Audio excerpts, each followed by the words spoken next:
Nation of Fit in 10, welcome to day 44. And if you have not already, please book your third scan. That's right, your third scan is coming up this coming week.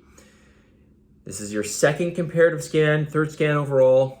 Even if you think you didn't make any progress, maybe you were sick, maybe you missed a week of training, maybe you were away, so you don't feel like you made as much progress or you didn't make any progress at all, still come in for your scan. You might be surprised. Remember, some is always going to do more than none. And if you did some, let's see what that resulted in, okay? Make sure you come in for your scan. You paid for it. Let's get you in and see how you did, okay? Really, really important. We've got to keep going. We've got to keep going, right? Okay, today I want to talk to you about reps and weight training and what builds strength, what builds muscle, what builds endurance, and what builds bulk, all right, which is really just food. Okay, so let's talk about that. So when I talk about rep ranges here, by the way, so I might say reps, 1 to 5 reps, or I might say whatever, 6 to 15 reps. When I'm talking about reps here, I'm talking about essentially reaching failure in that rep range, which means you couldn't do another rep. So for example, if I say 1 to 5 reps and I do a curl with this pen for 5 reps, okay, I think that was 5, I didn't reach failure. So that's not what I'm talking about here. When I talk about rep ranges here, we are reaching to the point of failure, which means we can't do, if for example, let's just say I say 5 reps, you cannot do another rep over 5. Okay, so when I say reps of 1 to 5, you are failing in that range. Okay, so obviously the weight is super heavy for whatever movement you're doing. So let's talk about this. So in the 1 to 5 rep range, this is more nervous system based. The muscle is not under tension for a very long time. The muscle is under a lot of tension for a very short period of time, but not a long period of time. But the tension is very high.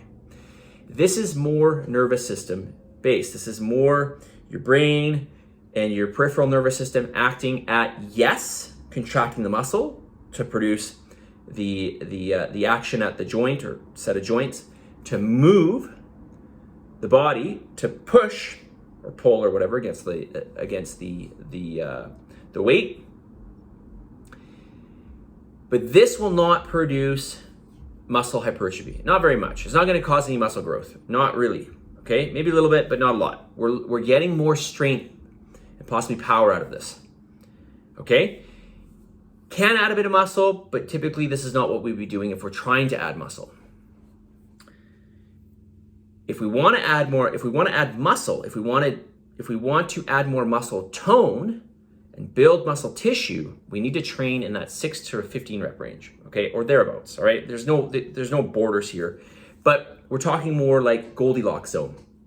So the Goldilocks zone for muscle building is typically in that 6 to 15 rep range. So reaching failure in that range. So in this range, we get a good mixture of force, required force to move the weight, but also time under tension. And these two things, again, being in that Goldilocks zone, a reasonable time under tension, plus the force that's being induced by the body, by you or whoever, this will produce muscle hypertrophy or muscle growth. Okay. By the way, going back to those 1 to 5 rep range, in that case, we're using fuel that's readily available, and that is ATP. We don't have a lot of that. That's why we can't do high force output for very long. It's because of our ATP stores. When we're talking about 6 to 15 rep range, yeah, we're still using ATP, but we're also using some sugar there, some fuel, some glucose as fuel. Now, when we talk about above 15 reps, we're really starting to get into muscle endurance. So lower force required, but maintained over a longer period of time. So really we're conditioning the muscle to be able to withstand a lower force load, but for an extended period of time. Okay? Could possibly see some muscle growth with this if we're closer to the 15 rep range. But once we start to get into those, 30, 40, 50, hundreds of reps, this is purely really muscular endurance. And of course, the force initiated for each rep is going to be very, very low. And this is going to be more sugar and fat based in terms of the fuel that's utilized. Okay? So you want strength, you got to train super, super heavy, low reps. You want muscle, you got to train in that 16 to 15 rep range. You want to just condition the muscle for maybe some sort of triathlon or something like that. We're going to be doing 15 reps plus, okay? Something else I want to say, all of these require energy, right? Any form of exercise, any type of movement, anytime we are asking our body to produce force, whether it's walking or trying to deadlift our 1 rep max, none of this puts fat on you, all right? And none of this makes you bulky, okay? Building muscle will add some tissue to your body, but ultimately when we're talking about bulk, right, we're talking about body fat. There's no other tissue. When we're talking about tissues of the body and what we can influence, we either influencing muscle or we're influencing fat, or I should say, and or influencing fat, right? So when we lift, whether it's heavy or not, we are not influencing fat gain, okay? We could be influencing we could be influencing muscle gain, right? Training that 6 to 15 rep range. But remember, this is only gonna add muscle tone. This is only gonna add density to your look, okay? This is only gonna give you a harder look. So don't confuse that with overeating food and gaining fat. That is different, all right? And don't confuse that with athletes that lift heavy weights and overconsume food, like a lineman in football, okay? So they're lifting heavy and they're getting really bulky. No, that's due to their diet. If you put them on a very restrictive diet, or at least let's say calorically restrictive, they're not going to get fat.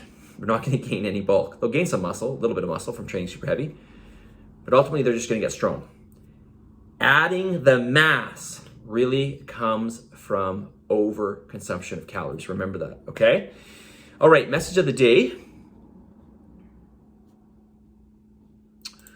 On this day 44, sometimes you just have to get going to get going. Sometimes you just have to get going to get going. And this happens to me all the time, and I'm just going to use myself here because maybe you could relate better if I give you an example that affects me, or that I tend to have sometimes problems with. Often I don't really want to stretch, but I try to stretch every day. I do stretch every day, actually. I stretch every single day. And I hate doing cardio. I really do. But I know that once I get going, it just, okay, now I'm going. And I can get through this. All right? So sometimes you just have to, it's just that first step, or, for lack of analogy, first couple steps or whatever it is of that exact activity that you're trying to get yourself to do. It's just the first few reps or whatever that gets you going to keep you going. So sometimes you just got to get going to get going. And with that being said, when you start to see results, this is what will motivate you, and you'll have peaks of motivation as well.